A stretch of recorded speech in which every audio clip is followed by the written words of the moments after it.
And we're back. Here's a quick overview of what I've done. I spent my entire life savings buying our next power-up and several HP ups. So we're remarkably stronger now. I think the next power-up's probably going to go towards Rapid. And at the same time, I managed to expand my library a little bit, getting our hands on some new weapons, including the High Cannon series. A bunch of Sonic Waves. I said the limit was 5. Turns out in Battle Network 1, it's 10. And it only became 5 as of Battle Network 2. Got some new healing capacity because of some strong viruses you can encounter in Dex's house. And our first elemental chip, that being an electric chip, Remo Bit. And the stronger version of invisibility. Now you have a better idea of what we're going into this with. What do you mean they don't know when the trains will run? This is AC/DC Metroline station. Why do I look so glum on opening day, you ask? Looks like there was a landslide and we can't run. That is bad. What's the problem here? And as always, the public is as understanding as always. These people is collected and recycled. Neat. Did you hear about landslide? No, tell me about it. A landslide on opening day. Because of that, you can't buy tickets yet. Did you want something else? Yes? What caused it? The whole train system's run by computer. If there's an accident, the safety program should stop the trains, but the program is hit with a virus. Doesn't look like anyone broke into the control room, so I think that someone got in through the net. Want me to check out things in the net? Why would our public transit system be on the open internet where anyone with a net navi can go and assault it? This raises so many questions, and I don't think I want the answers. Jack in.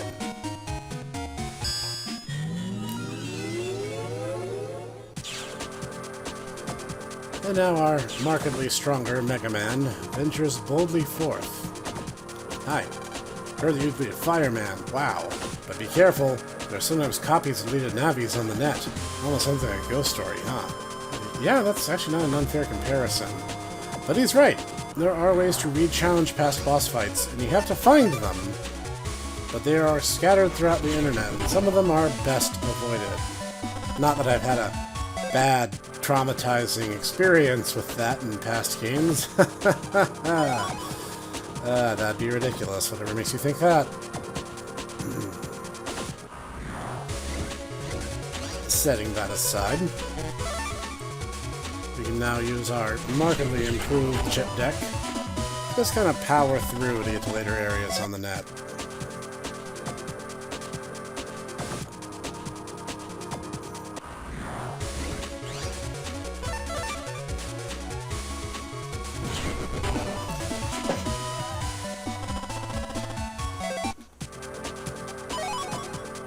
Alright, helping replenish a bit of that money I spent. That dude over there is laughing all the way to the bank.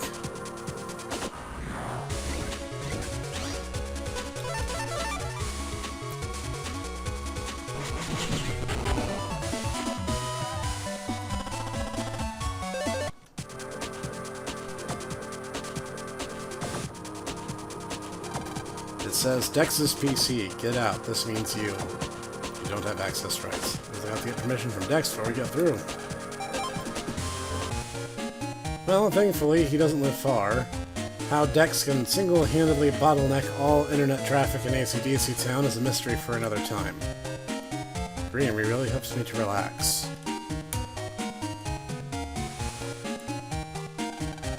Be rude to open someone else's refrigerator. Nah, that sounds like just saying hello to me.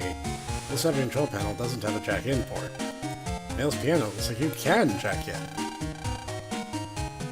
I wonder if that's what kept Mail safe from the exploding oven incident. We get to see a bit about our friends when we go into their personal pages. Now, it's not like these are password locked. We're not hijacking anybody's account. But what we are doing is essentially invading their privacy in a whole different way, as we are pretty much just letting ourselves in uninvited. Why? Because I want to see if there's free data for me to take.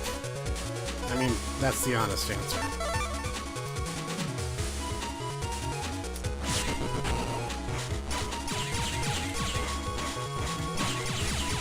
While the Buster may not seem like much in the earliest parts of the game, it doesn't take long at all to be clear why it becomes quite a powerful tool to have. Recover 50L. And at mail. And now we can access her point on the internet at will. You got mail. My Gutsman's ready to take you on if you're not chicken. We've been asking you to fight all day, Dex, but yeah, okay, we'll play your game. You gotta recover 50L. You give that to me, I'll net battle you for my link. Sounds like I'm paying you either way, but I don't have a choice. Now is our, I guess you could say, real encounter against Gutsman. He will largely be using his own strategies against him here.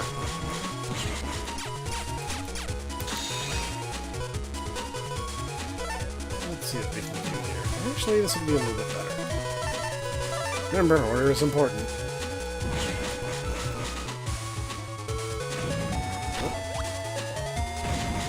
Oops, a little bit hasty on that one. That's okay. We pretty much got it under control now.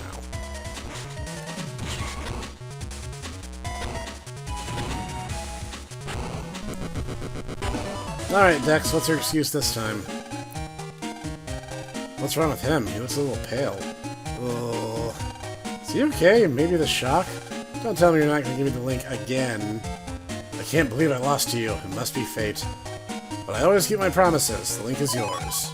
Lan./Dex. Thanks, Dex. We owe you one. Use this too. That Gutsman G. You got talent, Lan, so go make me proud. Guess Dex wasn't so bad after all. Yeah, thanks, Dex. It seemed in the earliest parts of the game like they were setting up for Dex to be some kind of bully or bad guy in some capacity, but he's absolutely not. He's actually one of the nicest and most consistently loyal friends that Lan has. And, Dex is a big fan of rice balls. Or, jelly-filled donuts, depending on how you want to look at it.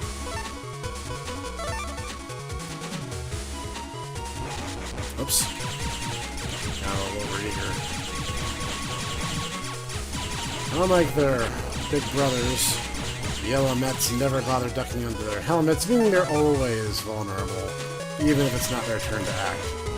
Oops. Less tutorializing, more dodging. Understood.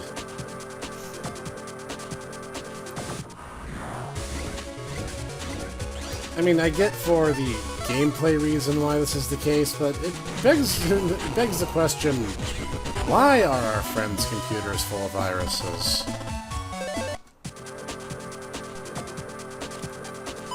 At Dex.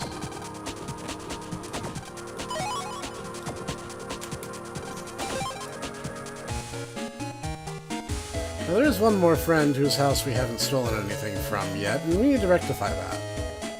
As this will become a serious long tradition for us. I need to get back to studying. I'm going to skip to junior high.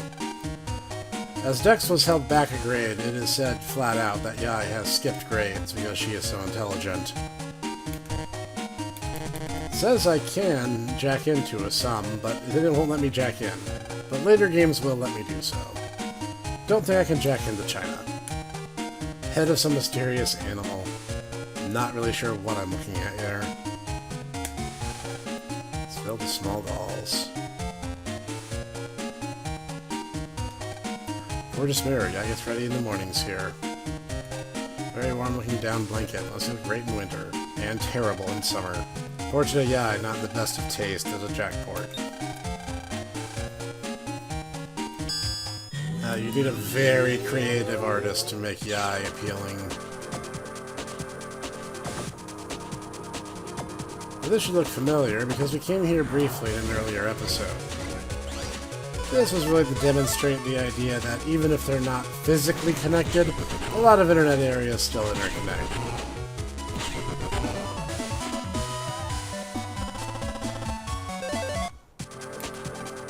But that's really all I wanted to talk about there.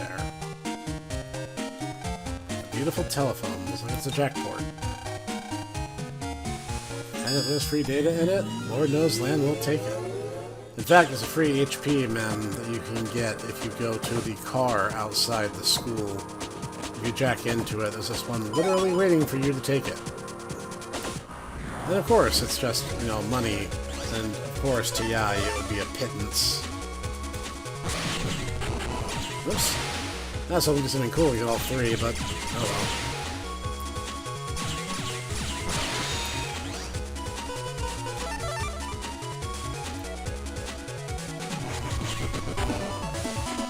well. You might think that because they're kind of hovering, that wouldn't hit them, but it does. Yai tends to be a bit tough, but she's really quite gentle. I know, I hear all of her phone calls. Yeah, the less we dwell on that, the better. What's more terrifying here, the implication or the Orwellian nightmare? You decide. Young people sure do spend a lot of time on the phone. Guess there are some things that you can't say in person. Or people are just... I don't know. I had some kind of budding social commentary there, and it kind of fizzled out at the end, because, I don't know, I don't like talking on the phone very much. But having robbed all our friends, we can resume our trek across the internet. Sentences that you can only say while playing video games.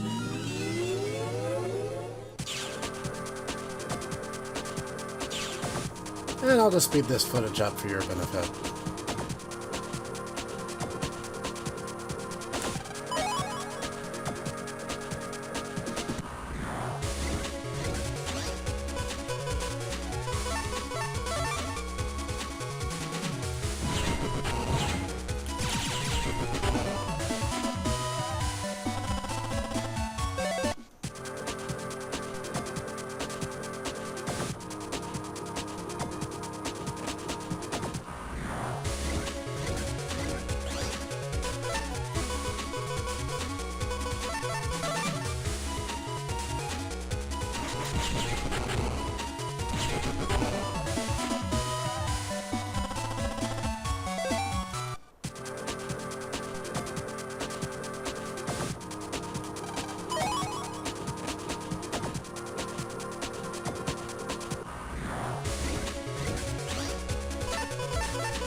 It says Dex's PC. Get out. That means you. MegaMan access/Dex. Gained access. Now we can pass through. Let's find out what caused the bug on the Metroline. Keep winding up from here, you'll see the Metroline safety program. I saw some really big guy there. If you go down that ramp, take the first turn, you can go to the lower level. Really, there's no reason to not explore in a new area. Not only are there new viruses, and thereby new chips to collect, well, I mean, you do never know what you're gonna find. There'll be another virus who doesn't like standing in front of people. And a mine layer! I think I saw it. No, take it back, I didn't see where that one went. Oh well. As you might imagine, this means there's a lot of new battle chips to get in this area, and a lot of new stuff to find. Let's see if we can't make a better showing of it this time. Use one of our new tools in order to show off what we can do. Let's set it here where no one can damage him.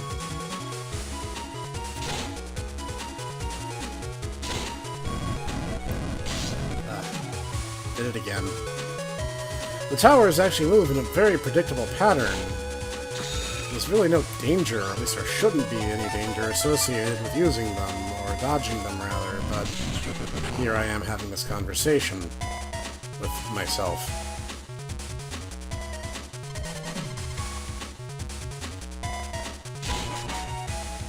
Oh good, I can't destroy my own remote deck.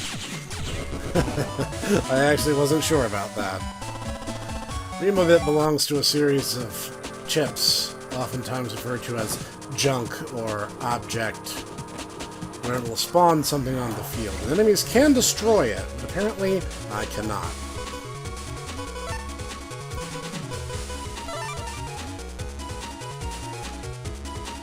I'll wait for the tower guy to do his thing. And now I can just take the rest of my time taking care of the mine layer. He was no longer a threat because he literally cannot move and therefore cannot force you into dodging. And if you're not dodging, well, there's no way to step on his mine. I really want those chips. Guess I gotta get good. Cover 30G. Do I have space for that? I think I'll have a couple healing chips now. It's an option if I need extra healing, but I don't think I will. This guy is one of those viruses that a lot of early game players hold their breath for. The reason for it is fairly simple. That right there. Remember all those extra swords that we have kind of going around? Well, they too fall into one of those families of chips. And we actually got the one we needed right away, so that'll be cool. I can now have a few options to show off a neat feature with certain chip families. Miyu's link required for access. Well, we don't know a Miyu yet, so we'll have to come back to that.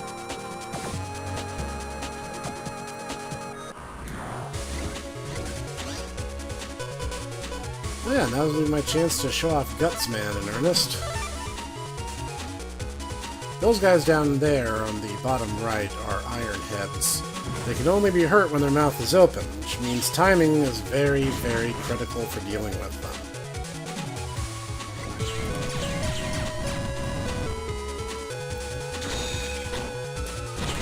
Whoa! You almost got me there! I was just a little too fast for you.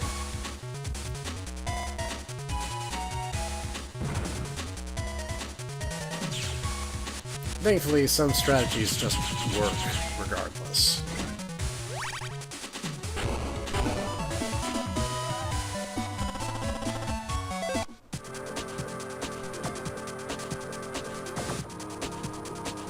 I'll worry about grinding the extra chips I want off camera, so you guys don't need to be dragged through that alongside me.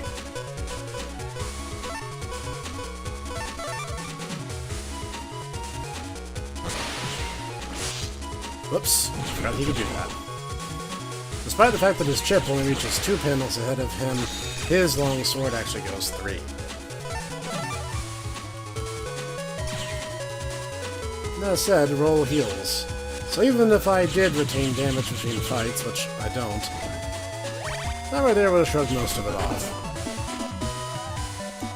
Summons chips are always good, and they tend to always be on the higher part of the power spectrum, so it's good to carry as many as you can. Unlike regular chips, summons chips have additional limitations, including that you can only ever carry, I want to say 5 in any given game.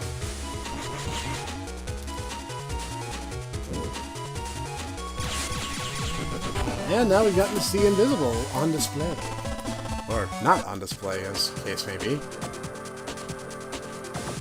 Since I picked up a stronger version of it, I don't feel bad holding on to it for more prolonged encounters.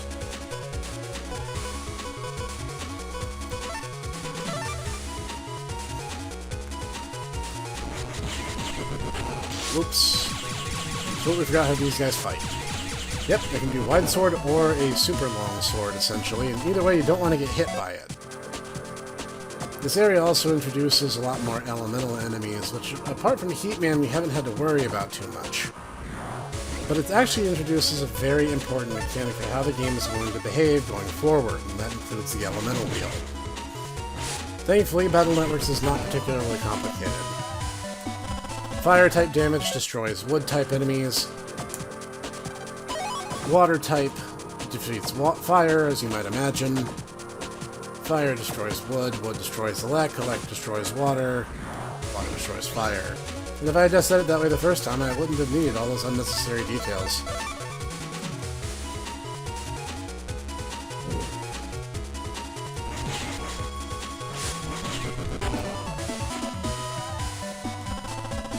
Later installments of the series let you fire off chips in a bit more rapid-fire succession.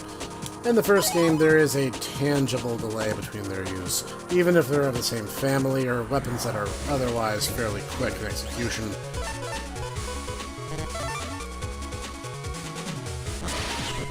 Funny enough, that can be a bit of a double-edged sword, depending on how fast your shockwave is traveling. For instance, certain Metars who are more reactive will jump into the path. Sal's link required. We don't know Sal either, so that's kind of a no-go. I think we've explored enough. I think we can get on with it. I'm totally just giving you guys the tour. I'm not lost. That would be patently absurd. I am a master of these games and all they entail, and it's not like it. What you see there is what happens if a virus gets hit by the shockwave, then steps forward, but is still technically in the damaging range of the shockwave, so they essentially get hit twice.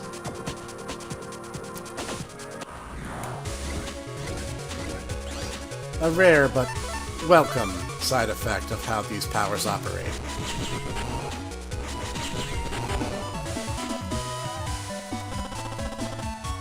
Sometimes busting things too good actually gets you the booby prize.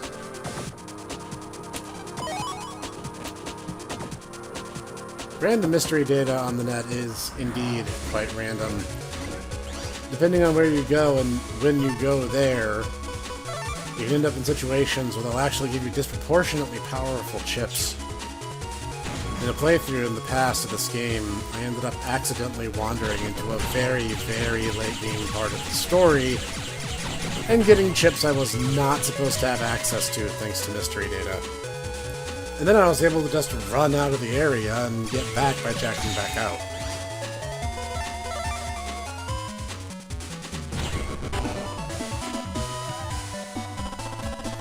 Nice.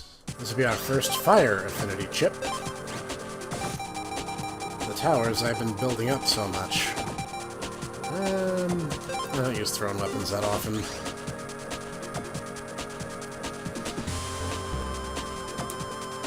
That is a big navi. Out of my way. What do you think you're doing? Blocking the Metroline security program. Well, I mean, he is a big block. I don't know what else you were expecting. The Metroline won't open. Why would you want to do a thing like that? To control the net. Not another World 3 crony. Get those rocks out of there. Stone Man must delete all programs that interfere. You're the one that's going to be deleted. Lan, let's go. MegaMan Battle Routine. Set. Execute. Yes, well, it's MegaMan's primary objective to destroy all who speak in obnoxious third person. So you remember how Fireman could just throw towers of fire? Yeah, no, we can too. Stone Man is a large navi, and as such will never ever budge from his current position.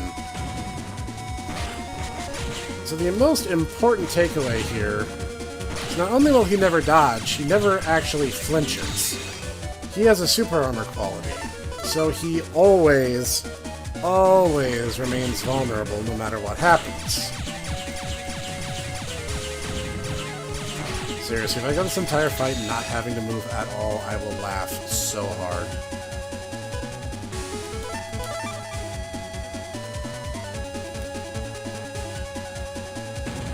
I will eventually. He has a ranged attack that will actually force me to dodge. Oh, you cheeky, cheeky natty. I wonder if I can double up on these. Let's find out.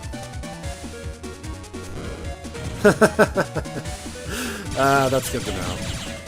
Whoops. You had ruined my nice run by hitting me there at the end. Oh well. Like before, he's considered a boss encounter, and I get the same reward no matter what. Man, we did it. Right on, let's get the security program running. Leave it to me. And what all life gives you is a buster. I should let the Metroline open safely. Let's hurry up and get that power-up program. Okay. There's no point hanging around here. Roger. With that, we defeated another boss encounter and are about to move to a whole new area and get to explore a bunch of new things. So I think that's enough for today's episode. Join me next time as we venture to the Scilab, meet our father face to face, and power up Mega Man some more. I will see you there.